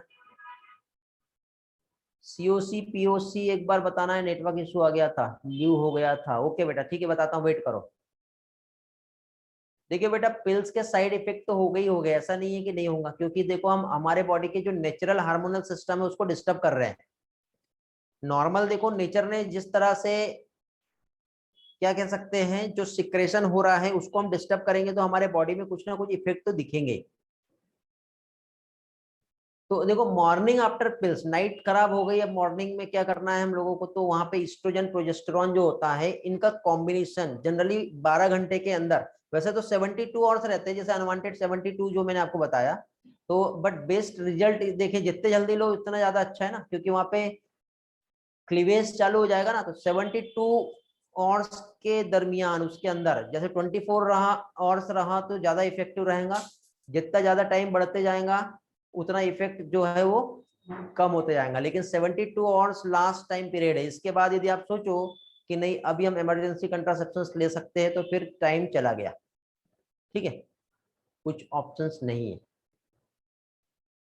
तो ये थे कुछ मेथड्स जो हम लोगों ने अभी यहाँ पर देखे। अब फाइनली लास्ट में आता है जिसे कहते हैं सर्जिकल मेथड। ठीक है गणेश बेटा, आपका जो नेटवर्क इशू आया था यहाँ से क्लियर हो जाएगा। ठीक, तो देखो पहली चीज तो यहाँ पे हम लोग जो देख रहे थे क्या चीज, ओरल कंट्रासेप्शंस। प्रोजेस्टेरॉन और प्रोजेस्टेरॉन एस्ट्रोजन दोनों के कॉम्बिनेशन में पिल्स का यूज होता है। ये 21 डेज तक के जनरली लेना पड़ता है। ये स्टार्टिंग जो है फर्स्ट 5 डेज को छोड़ के, मेंस्ट्रुअल साइकिल जब स्टार्ट हुई उसके बाद जो कंटिन्यू देना पड़ता है। फिर 7 दिन का बीच में गैप रखा जाता है ताकि प्रॉपर मेंस्ट्रुएशन हो जाए। ठीक है, और ये रिपीटेड बेटा, ये सेम पैटर्न जो है फीमेल को, ठीक है, ये कंटिन्यू करना होता है। यदि फीमेल जो है प्रेगनेंसी को कंसीव नहीं करना चाहती है, ठीक है, उस टाइम पे ये यूज कर सकते हैं। तो यहाँ पे ओव्यूलेशन और इम्प्लांटेशन जो है इनहिबिट हो जाता है, सर्वाइकल म्यूकस ठीक हो जाता है, जिससे स्पर्म का एंट्री जो है वो प्रिवेंट होता है। पिल्स बहुत ही इफेक्टिव होता है बेटा। साइड इफेक्ट ऐसा नहीं है कि नहीं होंगे, बट साइड इफेक्ट बहुत कम होते हैं। ठीक है, नहीं तो फिर क्या होगा, यदि ऐसा देखा जाए कि नहीं भाई साइड इफेक्ट हो रहे हैं, तो लोग फिर कंट्रासेप्शन का यूज ही नहीं करेंगे। और जब कंट्रासेप्शन का यूज नहीं करेंगे तो फिर दूसरी बड़ी प्रॉब्लम सामने आ जाएगी ना। तो इफेक्ट तो होते हैं बट बहुत कम साइड इफेक्ट होते हैं। तो इसमें देखो एक साहेली, आप जानते हो थोड़ी देर पहले हम लोग देख रहे थे। ठीक है, ये जो न्यू ओरल कंट्रासेप्शन है फीमेल के लिए जो यूज हो रहा है, central drug research institute Lucknow ने डेवलप किया है, जिसमें नॉन स्टेरॉइडल प्रिपरेशन यूज किया गया है। ये वंस अ वीक जो है ये दी जाती है बेटा। बहुत कम साइड इफेक्ट है और इसका कंट्रासेप्टिव वैल्यू जो है बहुत ही अच्छा, मार्केट में सबसे ज्यादा बिकने वाला जो ब्रांड है वो यही है। ओके, और इंडियन भी है, कॉस्ट इफेक्टिव भी आता है। इसके बाद आता है इंजेक्टेबल्स। तो इंजेक्टेबल देखो, ये माचिस की तीली के समान ये जो है बेटा, ये हार्मोन है। तो यहाँ पे ऐसा चीरा लगाए और काट के ये ऐसा अंदर यहाँ पे इंसर्ट करा दिए, समझ गए। तो ये जो इंसर्ट हुआ, तो ये कॉम्बिनेशन जो होता है इसमें फीमेल इंजेक्टेबल्स और इम्प्लांट अंडर द स्किन, किसमें प्रोजेस्टेरॉन और प्रोजेस्टेरॉन एस्ट्रोजन का कॉम्बिनेशन दिया जाता है। ठीक है, तो ये पिल्स के समान ही ये काम कर रहा है और ये इफेक्टिव रहता है बेटा बहुत लंबे टाइम तक के। जैसे पिल्स जब जनरली हम लेते हैं तो वो बहुत कम टाइम तक के इफेक्ट होगा, बट ये जो है इसका इफेक्ट बहुत लॉन्ग टर्म तक के रहता है। तो प्रोजेस्टेरॉन और दोनों का जो कॉम्बिनेशन जो होता है उसमें आयोडीज, ठीक है, और पिल्स, ये इमरजेंसी कंट्रासेप्शंस का use within the 72 hours of coitus, यदि प्रेगनेंसी को अवॉइड करना है या फिर रैप हो गया, ठीक है, या फिर किसी भी टाइप का कॉजल इंटरकोर्स हो गया, ठीक है, तो उस टाइम पे इसका यूज किया जा सकता है। तो इम्प्लांट समझ में आ गया। और डायरेक्टली इंजेक्शन में हम डायरेक्टली हम अपनी बॉडी में इंजेक्ट करते हैं, और जब हमारे बॉडी में इंजेक्ट कर रहे हैं तो हार्मोन भी वही काम कर रहा है। इंजेक्शन एक्चुअली वो स्टोर फॉर्म में रहते हैं, इंजेक्शन जो रहता है, ठीक है, स्टोर्ड फॉर्म में रहता है। तो वो धीरे धीरे धीरे धीरे हमारे बॉडी में जाते जाता है और वहां पे क्या है वो काम करता है। तो इस तरह से ये जो हो गया, क्या हो गया, ये हमारा केमिकल मेथड। इसके बाद नेक्स्ट मेथड आती है जिसे कहते हैं सर्जिकल मेथड। सर्जिकल मेथड जो है तो ये बेटा परमानेंट मेथड है। अभी तक की जो मेथड है वो टेम्पररी मेथड है, लेकिन परमानेंट यदि मेथड, क्योंकि इसके बाद बेटा यदि सोचे कि अब अगेन प्रेग्नेंट होना है तो फिर वो पॉसिबल नहीं हो पाएगा। ये सर्जिकल मेथड कैसी होती है ये भी मैं आपको एनिमेट करके दिखाऊंगा बेटा। वॉल्ट और सर्वाइकल कैप कैसे यूज करते हैं वो भी समझा रहा हूँ एनिमेट करके, और साथ ही साथ वेसोक्टोमी और ट्यूबेक्टोमी कैसे होता है ये भी मैं समझा रहा हूँ आपको। ठीक है, तो वन बाय वन थोड़ा सा वेट करो और सारी चीजें आपकी क्लियर हो जाएगी। तो देखो पहली चीज तो सर्जिकल मेथड जो होती है इसमें गैमेट्स जो है उसके ट्रांसपोर्ट को ही ब्लॉक कर दिया जाता है। तो क्या है, इसमें दो टाइप है, एक मेल और फीमेल दोनों के लिए अवेलेबल है, वेसोक्टोमी और ट्यूबेक्टोमी। तो यहाँ पे वेसेक्टोमी और ट्यूबेक्टोमी की हम बात करें तो कई स्टूडेंट कंफ्यूज हो जाते हैं। वेसेक्टोमी मींस वासा डिफरेंशिया होता है, ये याद रखना है। वासा डिफरेंशिया जो है इसको काट के ऐसा बांध दिया जाता है, कट एंड टाइड। तो ये स्टेरिलाइजेशन प्रोसीजर मेल के लिए होता है।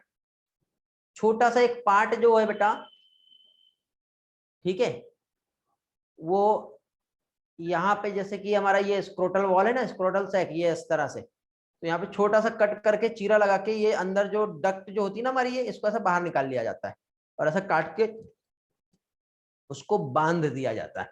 दर्द बहुत कम होता है। नहीं तो आप बोलोगे ये कैसे हो रहा है, दर्द होता है क्या? नहीं, दर्द कुछ भी नहीं होता है, समझे? तो इस तरह से यहाँ पे होता है। ट्यूबेक्टोमी में भी एज इट इज क्या हो रहा है बेटा, जो फैलोपियन ट्यूब है इसको कट एंड टाइट कर दिया। अब आपका एक क्वेश्चन आता है यहाँ पे कि सर जब हमने ये ट्यूबेक्टोमी हमने की है या वेसोक्टोमी, तो इसमें यदि वासा डिफरेंशिया को काट दिया तो अब यहाँ पे जो टेस्टोस्टेरोन का सिक्रेशन जो हो रहा था, और आप बोलते हो कि टेस्टोस्टेरोन हमारे आरबीसी के प्रोडक्शन को बढ़ाता है, बोन्स मसल्स हर चीज में सेकेंडरी सेक्सुअल कैरेक्टरिस्टिक्स को बढ़ाता है, तो क्या अब हमारे सेक्सुअल डिजायर में कोई कमी आ जाएगी? नहीं बेटा, देखो टेस्टोस्टेरोन का सिक्रेशन हुआ तो वो क्या है, एक हार्मोन है जो हमारे ब्लड वेसल्स की हेल्प से हमारे बॉडी में सर्कुलेट होगा। तो टेस्टोस्टेरोन का सिक्रेशन यहाँ पे नहीं रुकेगा, समझ गए? टेस्टोस्टेरोन का सिक्रेशन नहीं रुकेगा। फिर आप एक क्वेश्चन ये कि सर यहाँ पे यदि एग नहीं आएगा तो फिर क्या मेंस्ट्रुअल फ्लो नहीं होगा, क्या ब्लीडिंग नहीं होगी? क्या होती है बेटा, क्यों? क्योंकि देखो ओवरी में यहाँ पे जो प्रोजेस्टेरोन का जो सिक्रेशन हो रहा है तो ये ब्लड की हेल्प से इधर जाएगा ना, ये यूटेरस की लाइनिंग को थिक और थीन जो करेगा और जो वहां पे चेंजेस होंगे और ब्लीडिंग जो होगा तो हार्मोन की वजह से हो रहा है। यहाँ पे एग यदि यहाँ तक नहीं पहुंच पा रहा तो उसका कोई रिलेशन नहीं है, तो उसके बाद भी जो है मेंस्ट्रुअल फ्लो जो है कंटिन्यू रहता है, समझे? तो ये देखो किस तरह से कट एंड टाइट किया जा रहा है, यहाँ पर आप ये देख रहे होंगे। तो ये भी एक फीमेल के लिए एक प्रोसीजर होता है जिसमें फैलोपियन ट्यूब को रिमूव करके काट के जोड़ दिया जाता है, सिल दिया जाता है, समझे?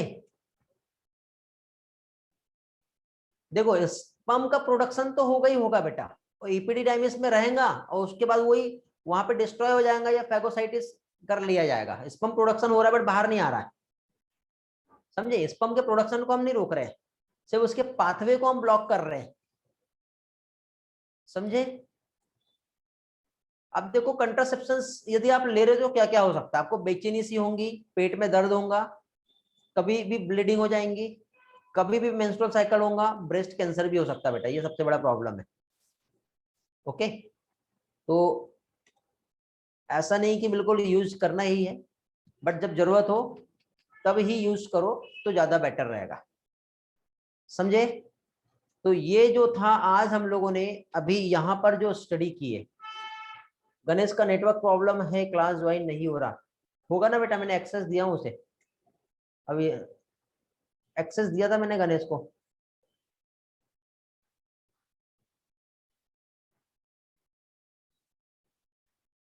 बेटा ये डिपेंड करता है कितने कंसेंट्रेशन में लिया जा रहा है। बेटा ये ह्यूमन हेल्थ एंड डिसीज में पढ़ेंगे बेटा आर्यन, ठीक है? नेटवर्क गया उसका, ठीक है।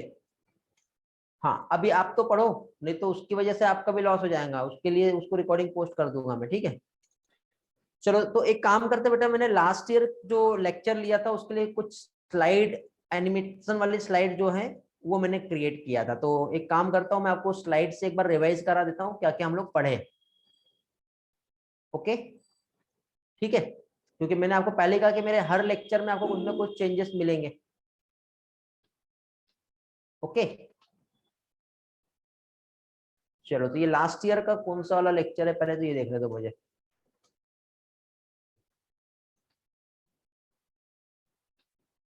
हाँ, रिप्रोडक्टिव हेल्थ डेफिनेशन तो हमें समझ में आ गई है क्या होता है रिप्रोडक्टिव हेल्थ। WHO के अकॉर्डिंग जो है रिप्रोडक्टिव हेल्थ, इसका मीनिंग क्या है ये हम लोगों को समझ में आ गया है। ओके, इसी के साथ साथ हम लोगों ने यहाँ पे क्या चीज डेफिनेशन देखे थे, फिजिकल, इमोशनल, बिहेवियर, सोशल, ठीक है? क्या क्या प्रॉब्लम्स यहाँ पे आ रही है, तो पॉपुलेशन बढ़ रहा है, सबसे बड़ा प्रॉब्लम मैरिज जल्दी हो जा रही है, मदर की हेल्थ पे इफेक्ट हो रहा है, ठीक है? ये सारी प्रॉब्लम्स हो रही थी, तो उसको देखते हुए यहाँ पे कुछ प्रोग्राम जो है हमारे इंडिया ने 1951 में सबसे पहले लाया था, क्योंकि नहीं लाता तो देखो ये पॉपुलेशन डे बाई डे कितनी बढ़ते जा रही है, पॉपुलेशन एक्सप्लोजन जो होते जा रहा है, छोटे बच्चों की मैरिज कर दी जाती थी, ये सबसे बड़ा रीजन था, ठीक है? और उस बच्चे को भी बहुत सारी प्रॉब्लम्स होती थी, तो फिर यहाँ पे अवेयर करने के लिए family planning programme, sex education, reproductive organ से रिलेटेड उनको नॉलेज देना, ये जो है ये लॉन्च किया गया। समझ गए? तो इसके लिए फिर बर्थ कंट्रोल जो डिवाइसेस, मदर का केयर, चाइल्ड का केयर, सेक्स एब्यूज को प्रिवेंट किया जाना, ठीक है, रिप्रोडक्टिव हेल्थ रिलेटेड प्रॉब्लम्स को जो है सजेस्ट करना, ये सारी चीजें जो है, हेल्थ केयर फैसिलिटी जो है उसे इम्प्रूव करना, ये सारा कुछ जो है वहां पे आया था। ठीक है, तो अब देखो इस तरह से अलग अलग टाइप की हेल्थ केयर फैसिलिटीज आप देखो, मेडिकल प्रैक्टिसेस जो है ये डेवलप की गई। ठीक है, आज भी जैसे सोनोग्राफी वगैरह की हेल्प से हम लोगों को प्रेगनेंसी में कुछ प्रॉब्लम्स हो रही है तो आज हम पता कर सकते हैं। ठीक है, यदि अनवांटेड बर्थ को यदि अवॉइड करना है तो उसके लिए फैमिली प्लानिंग प्रोग्राम जो है ये लॉन्च किए गए। ठीक, तो ये सारी चीजें जो है ये हुआ था। तो अलग अलग टाइप के प्रोग्राम जो है, जैसे हम दो हमारे दो, ठीक है, और भी बहुत सारे वहां पे स्लोगन्स जो है वहां पे यूज किए गए। ठीक, साथ ही साथ लोगों को अवेयर करने के लिए audio visual printed media, government non NGO agencies जो है इन्होंने सेक्स एजुकेशन जो है लोगों को प्रोवाइड किए, जिसकी हेल्प से काफी सारी इंफॉर्मेशन जो है सेक्स हाइजीन को लेकर के, सेक्सुअली ट्रांसमिटेड डिसीज को लेकर के इंफॉर्मेशन प्रोवाइड की गई, और बर्थ कंट्रोल के बहुत सारे ऑप्शंस हैं ये उन्हें इन्फॉर्म किया गया। जैसे कि आज आप लोग भी यहाँ पर ये सारी चीजें जो है स्टडी कर रहे हैं। तो सेक्स एब्यूज और सेक्स रिलेटेड जो प्रॉब्लम्स हैं ये सारी चीजें जो है यहाँ पर देखा गया। तो अब ये सारी फैसिलिटीज के साथ प्रेगनेंसी, डिलीवरी, ठीक है, sexually transmitted disease, abortions, contraceptions, menstrual problem, infertility, ये सारे जो है प्रॉब्लम्स आती थी। तो इसको दूर करने के लिए देखो एक एमनियोसेंटेसिस मैंने आपको बताया था, याद है आपको? तो एमनियोटिक फ्लूइड को बाहर निकाल के, ये देखो ये एमनियोटिक कैविटी है और इस कैविटी में यहाँ पे जो है फ्लूइड है, इस फ्लूइड को बाहर, अब आप कल एक क्वेश्चन पूछ रहे थे सर बच्चे को कुछ नहीं होगा क्या, तो आप देखो यहाँ पे बच्चा कहाँ पर है और फ्लूइड कहाँ पर है, ये एमनियोन है ना, सराउंडेड मेम्ब्रेन, तो यहां से हम उस फ्लूइड को क्या कर रहे हैं, बाहर निकाल रहे हैं। ठीक है, अब ये फ्लूइड जब हम बाहर निकालते हैं तो एमनियोटिक फ्लूइड को जैसे ही बाहर निकाला, तो बाहर निकालने के बाद देखो ये अल्ट्रासोनोग्राफी की हेल्प से बच्चा किधर साइड है ये भी देखा जाता है, और फिर उसके हिसाब से उसको पिन किया जाता है और निडल की हेल्प से एमनियोटिक फ्लूइड बाहर निकाला जाता है। ठीक है, और इसमें हम जो भी है सेक्स भी डिटरमाइन कर सकते हैं। ठीक है, और साथ ही साथ जो भी एम्ब्रियो में जो डेवलपमेंट हो रहा है, कुछ क्रोमोसोमल डिसऑर्डर यदि आ रहे हैं तो वो भी यहाँ पर फाइंड कर सकते हैं। ओके, बट इसका लोग जो ने गलत यूज किए, फीमेल फोएटिसाइड का प्रॉब्लम सामने आया तो उसको बैन कर दिया गया। ठीक है, एमनियोसेंटेसिस को, बट सेक्स डिटर्मिनेशन बैन किया है। क्रोमोसोमल डिसऑर्डर यदि चाहिए तो वो हम यहाँ पे फाइंड कर सकते हैं, ताकि बच्चा आने के बाद जो है, देखो होने के पहले हम उसको सही कर सकते हैं लेकिन आने के बाद हम उसे सही नहीं कर सकते।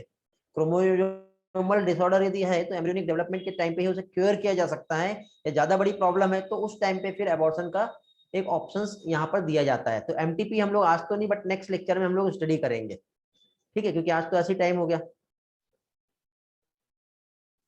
ठीक, बेटा सर्वरी ये कैसे फाइंड होता है ये मैं आपको नहीं बताऊंगा। ठीक है, और ये परमिशन भी नहीं है ये सारी चीजें बताने की, तो सिर्फ आप इतना याद रखो कि फाइंड कर सकते हैं उसकी हेल्प से। वहां पे क्रोमोजोम को हम फाइंड कर सकते हैं कौन सा क्रोमोजोम है, दोनों भी क्रोमोजोम का शेप एंड साइज अलग अलग होता है। ओके, फिर इसके बाद देखिए आगे पॉपुलेशन जो एक्सप्लोजन हुआ है, पॉपुलेशन क्या है तो वर्ल्ड वाइड कैसे क्या चेंजेस आए, तो वर्ल्ड में जो है 2 बिलियन 1900 में थी, तो 6 बिलियन 2000 तक के हो गई, और 2011 तक के जो है वो कितना बढ़ गया, ये वर्ल्ड का पॉपुलेशन। और ये इंडिया का पॉपुलेशन है, हर एक छठवां बच्चा इंडियन रहेगा वर्ल्ड का 10 होने वाले में से यदि हम देखें तो। ठीक है, तो इसमें ग्रोथ रेट कितना बड़ा है और डेथ रेट कितना कम हुआ है, यही सबसे बड़ा इसका एक रीजन रहा है। समझे? तो अभी मुझे आपको तो ये नहीं बताना है, आप लोगों को मुझे जो समझाना है, आज हम लोगों ने जो देखे, ठीक है, छोटा परिवार सुखी परिवार, देखो जवाहरलाल नेहरू के टाइम पे ये इस तरह से नोट वगैरह जो थे, ठीक है, रुपीज, उसमें भी कुछ इस तरह से जो है क्या चीज, पिक्चर्स जो है लोगों को मोटिवेट और अवेयर करने के लिए जो है ये प्रिंट करवाए थे। समझ गए? उसके बाद फिर फाइनली कंट्रासेप्शन मेथड जो है अनवांटेड प्रेगनेंसी को रोकने के लिए, और आइडियल कंट्रासेप्शन में क्या होना चाहिए, एक तो साइड इफेक्ट कम होना चाहिए, इजीली अवेलेबल होना चाहिए। ठीक है, और साथ ही साथ सेक्सुअल डिजायर, सेक्स एक्ट पे किसी भी टाइप का उसका इफेक्ट नहीं होना चाहिए, तो ही लोग यूज करेंगे ना, नहीं तो बोलेगा नहीं यार वो बेकार है। ठीक है, तो ऐसा कोई यूज नहीं करेगा। तो इस तरह से यहाँ पे हम लोगों ने barrier method, natural method, IUDs and surgical method का अभी हम लोगों ने यहाँ पर स्टडी किए। ठीक है, समझ में आया बेटा इतना पार्ट? अभी अगेन हम देखते हैं आगे जो हम लोगों ने यहाँ पर देखे हैं। तो इसमें क्या चीज,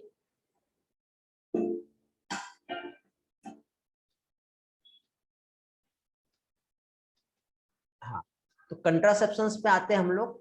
तो कंट्रासेप्शन जो है, हाँ बेटा चैतन्य, हर 10 बच्चे होने वाले यदि उस वर्ड के हैं तो 6 बच्चे इंडिया के रहते हैं। ठीक है, तो अनवांटेड प्रेगनेंसी जो है मींस सेक्सुअल इंटरकोर्स को तो अवॉइड किया, मतलब अलाउ किया जाए, बट प्रेगनेंसी को प्रिवेंट किया जाए। ठीक है, तो ये कैसे है? अब यहाँ पे अब देखो पिक्चर्स में आप बहुत कुछ समझ सकते हो, रेडी है या नहीं है। ठीक है, इफ यस सो कम। तो यहाँ पे देखो कंट्रासेप्शन मींस सबसे पहले तो स्पर्म जब कहाँ पहुंच रहा है, एग के पास पहुंचेगा, तब जाके ही वहां पे फर्टिलाइजेशन होगा। लेकिन स्पर्म को ये देखो, ये इस तरह से आपको यहाँ पे एक एनिमेशन दिख रहा है, वहां पे एक कैप लगा दिया, उसको अंदर ही जाने नहीं दिया जा रहा है, सर्वाइकल कैप कहते हैं या वॉल्ट कहते हैं, ये इस तरह से यहाँ पे लगा दिया, दिख रहा है ये। तो ये इस तरह से यहाँ पर ये जो होगा, तो अब क्या ये अंदर जा पाएगा कि स्पर्म? नहीं। तो अल्टीमेटली कुछ भी हो जाए, स्पर्म की एंट्री को हमको रोकना है। ठीक है, तो स्पर्म की एंट्री को यदि रोक दिया गया, तब जाके हम उसे कहेंगे कि कंट्रासेप्शन हो रहा है। ठीक है, तो चलो इसको समझते हैं अब ये कैसे पॉसिबल है। तो एक टेम्परली और परमानेंट दो टाइप की मेथड आती है। टेम्परली मेथड में जो होती है, यदि हम देखें तो थोड़ी देर पहले हम लोगों ने जितने भी टाइप्स देखे, ठीक है, natural method, barrier method, chemical method and pills, ये सारी चीजें बेटा वहां से ब्लड भी पास नहीं हो पाएगा। मींस यदि हम देखें तो कंट्रासेप्शन हम कब यूज कर रहे हैं? ड्यूरिंग द सेक्सुअल इंटरकोर्स, फिर निकाल के रखना है उसको बाहर, परमानेंट थोड़ी है वो, समझे? ओके, तो देखो क्या कहा है यहाँ पे, अल्टीमेटली कुछ भी हो जाए ये स्पर्म को एग से मिलने नहीं देना है। तो नेचुरल मेथड कंट्रासेप्शंस में कैसे हो सकता है कि स्पर्म को एग तक नहीं पहुंचाया जाए, नहीं पहुंचे? तो नेचुरल मेथड में एक रिदम मेथड, विथड्रॉल मेथड और लैक्टेशनल एमन्योरिया, ये हमने देखे थे। ठीक है, एक जिसे रिदम मेथड को कैलेंडर मेथड भी कहते हैं। तो यहाँ पे इस तरह से कैलेंडर को मेंटेन करना पड़ेगा फिर बेटा। ठीक है, तो आज तो प्ले स्टोर का जमाना है, इतनी मेहनत करना ही नहीं पड़ेगा, एक एक दिन याद नहीं रखना पड़ेगा। एक प्ले स्टोर से ऐप आता है, ठीक है, ओव्यूलेशन ट्रैकर करके, उस पर डायरेक्टली आप फर्स्ट मेंस्ट्रुअल, फर्स्ट ब्लीडिंग कब हुई थी वो सेट कर लो, वो सारी वो खुद बता देगी कि कब ओव्यूलेशन हुआ, कब नहीं हुआ, कब हाई चांस है प्रेगनेंसी का, कब लो चांस है। लेकिन ऐप पे भरोसा नहीं करना, वो 50% सक्सेस है उस पर। ठीक है, आगे बढ़ते हैं। रिदम मेथड आती है, जो हम देख रहे हैं अभी कैलेंडर मेथड। तो 10 to 17 डेज जो होता है, जब फर्टिलाइजेशन का चांस हाई रहता है, तो उस टाइम पे उस सेक्स को क्या किया जाए, अवॉइड किया जाए। ठीक है, तो ये फर्टाइल पीरियड है, ये इनफर्टाइल पीरियड है, और ये प्रोबेबली इनफर्टाइल है। तो ये जो है इस तरह से जो है, ये एक विथड्रॉन मेथड है, बट वही है कि क्या है, should not deposit in vagina या इवन अराउंड वल्वा। वल्वा क्या होता है? जो वेजाइना के चारों तरफ जो बाउंड्री होती है ना, वेजाइना हमने लेबिया मेजोरा माइनोरा पढ़े थे, याद है? तो उसके चारों तरफ भी जो है वो नहीं होना चाहिए, समझे? लैक्टेशनल एमनोरिया, ये भी हम लोगों ने देख लिया क्या होता है। प्रोलैक्टिन जो होता है ल्यूटिनाइजिंग हार्मोन को जो है आने नहीं देगा, तो 6 मंथ का जो पीरियड होता है उस टाइम पे क्या है, यूज होता है। तो इसमें नेचुरल मेथड में बेटा हम कोई मेडिसिन यूज नहीं कर रहे, तो इसमें ऑलमोस्ट साइड इफेक्ट नील ही रहेगा, बट चांसेस ऑफ फेलियर इस मेथड में हाई है। ठीक है, तो फिर उसके लिए हमें बैरियर मेथड यूज करना पड़ता है। और बैरियर मेथड में हम लोगों ने क्या देखे बेटा, अवेलेबल है मेल और फीमेल के लिए बहुत सारे चांस, कंडोम से, डायफ्राम से और स्पर्मिसाइडल एजेंट है। ठीक है, तो ये कंडोम्स जो है मेल और फीमेल दोनों के लिए अवेलेबल है, जो रबर या लेटेक्स चीज से बना होता है। ठीक है, उसी के साथ साथ दोनों एसटीडीज में और क्या कह सकते हैं, कंट्रासेप्शन दोनों में हेल्प मिलता है। किसका? कंडोम्स का, वही सबसे बेस्ट है। उसके बाद देखा जाए तो यहाँ पे आपको ये दिखाई दे रहा है, ये इस तरह से कैप के समान जो स्ट्रक्चर दिखाई दे रहा है, सर्वाइकल कैप्स, ये डायफ्राम हो गया, ये कंडोम्स हो गया। ठीक है, तो ये इस तरह से अलग अलग है। तो ये किस टाइम पे रिप्रोडक्टिव ट्रैक जो स्पेशली फीमेल में इसको इंसर्ट किया जाता है, ये खुद से इंसर्ट कर सकती है बेटा। ये सर्विक्स जो होता है ड्यूरिंग द क्वाइटस, उसको इंसर्ट कर दो, एंट्री जो होगा स्पर्म का ब्लॉक हो जाएगा, उसके बाद बाहर निकाल लो, फिर रीयूज कर सकते हैं इसको। कंडोम जो है ओनली वन टाइम ही यूज होता है, बट ये जो आप देख रहे हैं सर्वाइकल कैप वॉर्ड, इसको अगेन एंड अगेन रीयूज किया जा सकता है। समझे? ये देखो ये इस तरह से इंसर्ट किया जाता है, समझ गए? डायरेक्टली सिंपल एक फिंगर के थ्रू जो है यूज करके इस तरह से इंसर्ट होता है। चलो ये ऐसे नहीं समझेगा तो इंसर्ट कैसे होता है वो भी हम लोग देख लेते हैं यहाँ पर। ठीक है, एकदम सिंपल मेथड है, सिंपली जो है इंसर्ट किया जाता है। तो ये इस तरह से जब ये इंसर्ट हो गया, ये डायफ्राम है बेटा, इसके ऊपर साइड स्पर्मिसाइडल जेली का भी हम यूज कर सकते हैं, और ये वेजाइना। तो क्या होता है, ये दोनों भी तरीके से हमको कंट्रासेप्शन को परफेक्टली यदि बनाना है तो उस टाइम पे इस तरह से यूज कर सकते हैं। ये देखो सर्वाइकल कैप है, डायफ्राम के जैसे ही होता है, बट ये थोड़ा सा अलग स्ट्रक्चर है। इसके कॉर्नर पे यहाँ पे इस तरह से हम कंट्रासेप्टिव जेली का यूज कर सकते हैं। ये कुछ इस तरह से आता है बेटा। ठीक है, तो कैसे यूज कर रहे हैं देख लेते हैं। ओके, बिकॉज सेक्स एजुकेशन जो है, Many women and couples want natural and safe contraception without hormones. A new generation diaphragm. Natural, safe, convenient and easy to use, like a tampon. Put contraceptive gel into the cup on each side of the fold. Find a position that is relaxing for you. Push the kaya deeply along the posterior vaginal wall until the cervix rests inside the cup. The diaphragm. Your contraceptive is safe, easy to use, and available when you need it. Pills and other hormones are no longer necessary. After removing it from the vagina, wash with soap and water. The diaphragm is reusable. You can use it for 2 years before replacing it. Okay, so easy to use है, reuse again and again.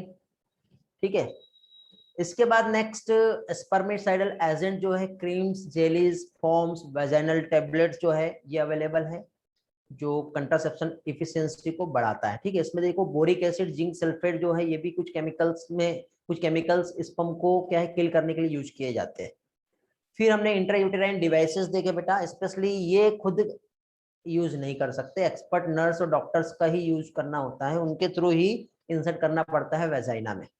ठीक है, यदि pregnancy को delay करना है, to space के बीच में space रखना है, टू चिल्ड्रन के बीच में, तो उस टाइम पे इसका यूज किया जा सकता है। ये फेगोसाइटिक जो एक्शंस है, मींस स्पर्म को खा जाता है, ये ऐसा भी आयोडीज का जो है रोल है स्पेशली। तो यहाँ पे देखो ये अलग अलग टाइप के यहाँ पे इस तरह से आयोडीज जो है मार्केट में अवेलेबल है। अब आप सोचोगे कि सर इसको कैसे इंसर्ट करेंगे, दर्द नहीं होगा क्या? ठीक है, तो वो भी हम देखेंगे बेटा, बहुत इजी टू ऑपरेट है। ठीक है, हम खुद नहीं कर सकते बट इजीली जो है अप्लाई किया जा सकता है। तो एक तो non medicated biologically inert Lippes loop बताया था मैंने आपको, कॉपर रिलीजिंग डिवाइसेस है। ठीक है, कॉपर 7, कॉपर टी ये हमने देखे थे, और हार्मोन जो रिलीज करता है कुछ ऐसे डिवाइस है। तो ये लिपर्स लूप होता है बेटा, इस तरह से ये आप जो देख रहे हो किसका बना हुआ है लिपर्स लूप, तो ये प्लास्टिक या पॉलिथीन का बना हुआ है, ऐसा सिंपल है ये। ठीक है, इसमें बेरियम सल्फेट प्रेजेंट होता है, जनरली बहुत सारे वर्ड में बहुत सारी जगह इसका यूज किया जाता है। फिर इसके बाद कॉपर में कॉपर T7 और मल्टी लोड 375 होता है, स्पर्म की मोटिलिटी को सप्रेस करता है। एग्जाम में क्वेश्चन आता है बेटा, स्पर्म की मोटिलिटी को कौन सप्रेस कर रहा है, स्पर्म को किल करने में कौन सा कंट्रासेप्शन यूज हो रहा है, इस तरह से एग्जाम में क्वेश्चन आता है। तो ये मालूम होना चाहिए बेटा। कॉपर टी जो टी शेप में होता है, ठीक, ये इस तरह से। चलो इसको समझ लेते हैं कैसे कॉपर टी को जो है इंसर्ट किया जाता है। ठीक है, एकदम सिंपली मेथड के थ्रू हम यहाँ पर देखेंगे। नीचे साइड आपको एक वायर दिखाई दे रहा है बेटा, नायलॉन का थ्रेड वहां पे होता है। ठीक है, और यहाँ पे जो डिवाइस होती है बहुत ज्यादा कॉपर आयन इसमें प्रेजेंट होता है, और कॉपर जो होता है वो स्पर्म के जो टेल रीजन है वहां पे जाके बाइंड कर जाता है। तो कॉपर क्या जो मोटिलिटी जो होता है वो क्या होगा, सप्रेस हो जाता है। तो ये इस तरह से जो है ये कॉपर टी जो है ये आता है, और ऐसा लेकर के डायरेक्टली यहाँ पे इंसर्ट कर दिया जाता है। ठीक है, इंसर्ट करने के बाद जो है ये कैथेटर ट्यूब है, इसके थ्रू देखो ये ऐसा ये ट्यूब के समान होता है बेटा, ये ऐसा, और ये ऐसा एकदम टी समान पहले नहीं रहता, वो ऐसा रोटेट हो सकता है। ये इस तरह से, ये दिख रहा है, ये इस तरह से रहेगा। तो उसके बाद फिर वो इजीली इंसर्ट हो जाता है। ये देखो ये इस तरह से। अब आप बोलोगे कि सर ये इंसर्ट कैसे हुआ, ठीक है, चलो इंसर्ट कैसे हुआ वो भी अभी समझ में आ जाएगा थोड़ी देर के बाद। इसको इंसर्ट कैसे कराया गया है, तो कॉपर 7 कॉपर टी ये मार्केट में अवेलेबल है। तो कैसे इंसर्ट होता है देख ले, ये देखो सिंपल इंसर्शन है इसका। ये इस तरह से इंसर्ट किया, ऊपर प्लास्टिक का बैग कवरिंग होती है, उसको पकड़ के बाहर निकाल लिए तो ओपन हो गया वो टी शेप, और इस तरह से बाहर निकाल दिया। फिर बाहर निकालने के बाद देखो उसमें ये प्रॉपर इंसर्ट हो गया इस तरह से, और दबा दिया, सेट कर लिया उसको। और ये ऐसा बीच में एक धागा है बेटा, ये धागे को पकड़ गया, अभी काट दिया अभी। अब अगले बार इसको बाहर निकालना, तो ये जो थ्रेड है यही हेल्प करेगा, जिसकी हेल्प से हम बाहर इसे निकाल सकते हैं, ठीक है। तो उसी थ्रेड की हेल्प से जो है इस कॉपर टिप को बाहर भी निकाला जा सकता है, मतलब इजी टू इंसर्ट है, इजी टू ऑपरेट है। तो अब क्या होगा, इस पंप की एक तो एंट्री को ये रोक रहा है क्योंकि कॉपर सेलेक्ट कर रहा है, ये सिक्रेट कर रहा है, तो कॉपर का सिक्रेशन होगा तो क्या होगा, इस पंप को तो किल कर देगा ना ये, समझे, अंदर जाने ही नहीं देगा। आई होप आपको समझ में आया होगा, जो आपके क्वेरिसिटी है, डाउट है, वो सारे सॉल्व हो रहे होंगे अभी, ठीक है। ऐसे ही फ्लेक्सिबल वायर जो होता है, मल्टी लोड 375 कॉपर वायर का स्टेम होता है, इसका यूज किया जाता है। ये इस तरह से होता है बेटा, ये multi load stem. Hormone releasing हम लोगों ने देखे डिवाइसेस, नहीं पेनफुल नहीं होगा बेटा, पेनफुल नहीं होता है, पेनफुल होता तो लोग यूज नहीं करते, समझ गए। जैसे बेटा उसमें ऐड किए हैं वैसे ही निकल भी जाएगा इजीली, आसानी से। वो जो थ्रेड था ना, उसको जब पकड़ के खींचते हैं तो वो जो ऐसा टी शेप बना है, वो वापस से वो एक रॉड के समान स्ट्रक्चर में कन्वर्ट हो जाएगा, और उसको पकड़ के बाहर निकाल लो, इजीली निकल जाता है। ओके, तो ये एलएनजी देखो, लिवोनोजेस्ट्रेल 20, एलएनजी 20 का फुल फॉर्म है ये, और प्रोजेस्टर्ट, ये जो है हार्मोन रिलीजिंग डिवाइसेस है, ठीक है। तो ये इम्प्लांटेशन को रोकना है और सर्वाइक्स को हॉस्टाइल करना है, तो उस टाइम पे इसका यूज किया जाता है। तो ये देखो बेटा, लॉन्ग एक्टिंग रिवर्सिबल कंट्रासेप्शन जो है एलएनजी 20 है। प्रोजेस्टेरॉन और लेवेनोजेस्ट्रॉल जो होता है इनिशियल रेट पर 20 माइक्रोग्राम पर डे, ये जो है ये क्या करता है, सिक्रेट करता है, ठीक है। तो इतना सिक्रेशन यहाँ पर होता है बेटा। जब तक के आपको बच्चा नहीं चाहिए तब तक लगा रहने दो, जब चाहिए फिर निकाल लो, पर्टिकुलर टाइम होता है। बट जनरली जो है 2 बच्चों को बीच में स्पेस रखना, 3 साल 4 साल 5 साल, ओके। तो फिर हार्मोन में oral contraception pills, injectables, implant, ये अभी हम लोगों ने थोड़ी देर पहले देखे।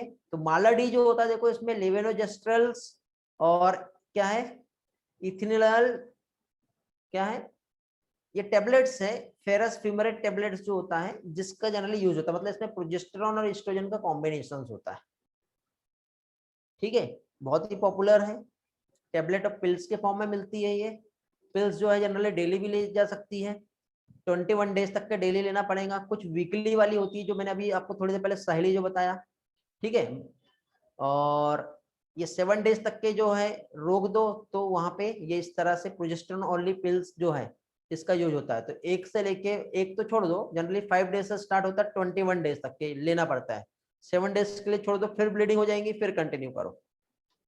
तो ये प्रोजेस्टेरॉन ओनली पिल्स जो होता है, और कंबाइन ओरल पिल्स जो कंटेन रहता है, दोनों भी मिनी पिल्स जो होता है, ऐसे अलग अलग टाइप की पिल्स जो है मार्केट में अवेलेबल है, जो ओव्यूलेशन और इम्प्लांटेशन को इनहिबिट कर रहा है, स्पर्म की मोटिलिटी, सिक्रेशन एक्टिविटी, ठीक है, ये कम कर रहा है, सर्विक्स के म्यूकस को थिक बना रहा है, जिससे प्रिवेंट हो स्पर्म का एंट्री, ये सारी चीजें जो है यहाँ पर होता है। और साइड इफेक्ट बहुत कम होता है, इसलिए फीमेल जनरली इसे एक्सेप्ट करती है, और बहुत ही अच्छा इफेक्टिव होता है। और मोस्ट पॉपुलर मेथड कंट्रासेप्शन का अर्बन फीमेल जो हमारे इंडिया में है, तो पिल्स ही है। सहेली का मैंने आपको बताया, सेंट क्रोमेन जो होता है एक नॉन स्टेरॉइडल जो है केमिकल है, ठीक है, क्योंकि स्टेरॉइडल केमिकल जो होता है वो प्रॉब्लम क्रिएट कर सकता है, समझ गए। तो ये हो गया बेटा क्या चीज, पिल्स। और सर्जिकल मेथड भी हमने देखे थोड़ी देर पहले, इंजेक्टेबल भी मैंने आपको बताया। इसमें देखो कुछ इंजेक्शंस भी होते हैं, जैसे डिपो प्रोवेरा एक नाम, ये मार्केट में अवेलेबल है, ये इंजेक्शन जब लगा दिया जाता है ना तो हमारे बॉडी में स्टोर हो जाता है प्रोजेस्टेरॉन, एस्ट्रोजन, और धीरे धीरे वो हमारे बॉडी में जितना जरूरत होता है वो उतना जाते रहता है और वो अपना लंबे टाइम तक के इफेक्ट दिखाता है। तो ये इस तरह से इंजेक्शन जो होता है, ठीक है, इसका यूज किया जाता है। और सबडर्मल इम्प्लांट जो मैंने आपको थोड़ी देर पहले बताया था, जिसमें नॉर प्लांट का यूज होता है, ठीक है, 6 स्मॉल कैप्सूल्स रहते हैं, ठीक, जो कि स्किन में लेफ्ट अपर आर्म जो होता है वहां पर ही इंसर्ट किया जाता है, रॉड के समान होता है। और ये इस तरह से यहाँ पर इसको क्या है, ये ऐसे इंसर्ट कर दिया जाता है, दिख रहा है ये ऐसे, ये इस तरह से जो इंसर्ट कर दिया जाता है तो ये धीरे धीरे हार्मोन सिक्रेट करेगा, और धीरे धीरे हार्मोन सिक्रेट करेगा और अपना काम करेगा। मॉर्निंग आफ्टर पिल्स मैंने बताया था आपको, जिसका यूज जनरली अनप्रोटेक्टेड सेक्स हो गया, रेप या मिस पिल्स यदि हो गया है, कंडोम जो है वो यदि फट गया है मान लो, है कि नहीं, तो उस टाइम पे फिर क्या करना पड़ेगा, तो उस टाइम के लिए भी ऑप्शन चाहिए ना। तो देखो एक मी फेप्रिस्टोन इस नाम से एक पिल्स जो है, एक सिंगल पिल्स जो है आती है, जो बहुत अच्छी एफिनिटी होती है प्रोजेस्टेरॉन रिसेप्टर के साथ, ठीक है, इसका यूज करते हैं। ठीक, तो ये 5 दिन तक के भी बेटा अनप्रोटेक्टेड सेक्स हुआ तो इम्प्लांटेशन को रोकने के लिए ये वाला पिल्स जो है इसका यूज किया जाता है।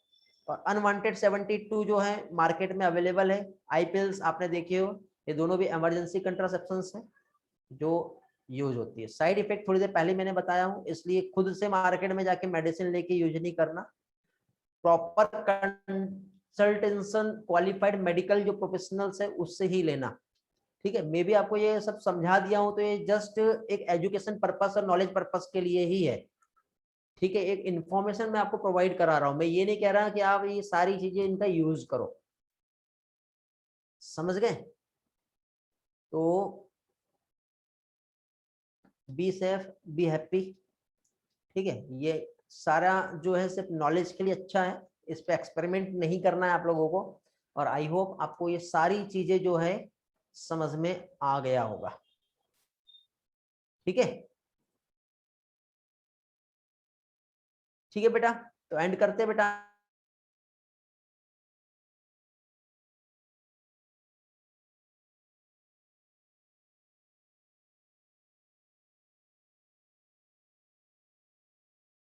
ओनली फॉर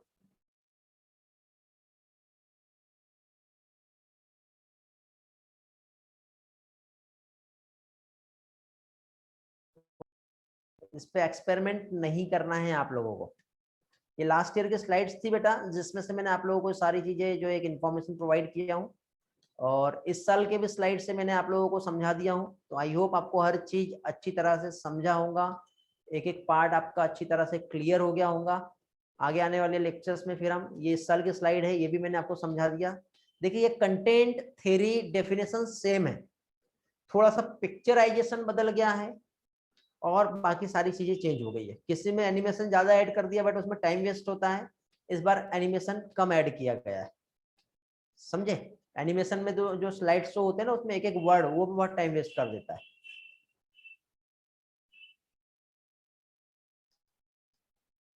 चलो तो एंड करें आज का क्लास, नेक्स्ट लेक्चर में एमटीपी पढ़ेंगे, आज नहीं हो पाया।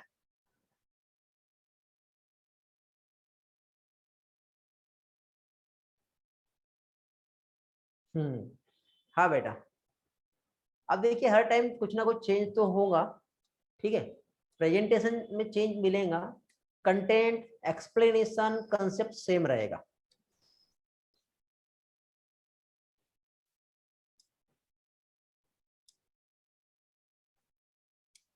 चलो तो एंड करें बेटा आज का class. Okay, thanks for joining, bye bye. हाँ बेटा गणेश, मुझे मैसेज कर देना, मिल जाएगा।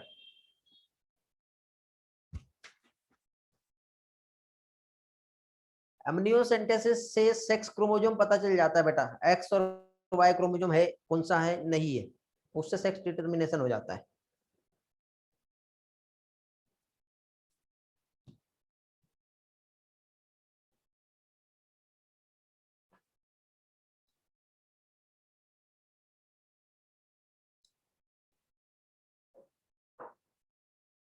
हाँ बेटा क्लास नोट्स मिल जाएंगे ना, क्यों टेंशन ले रहे हो, ये सारे नोट्स मिल जाएंगे।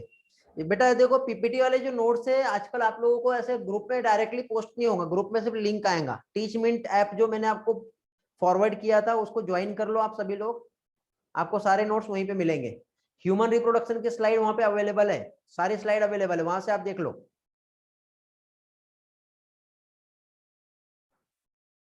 ओके, ये वाले नोट्स भी आपको वहीं मिलेंगे, वहां से आप डाउनलोड भी कर सकते हो,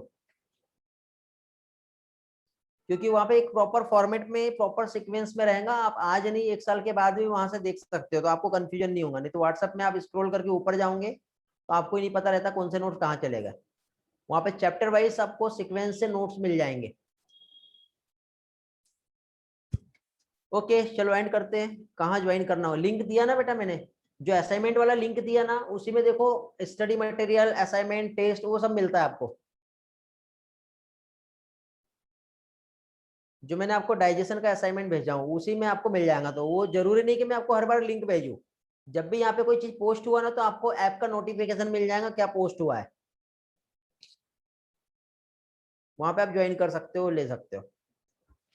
चलो एंड करते हैं। Okay thank you, bye bye.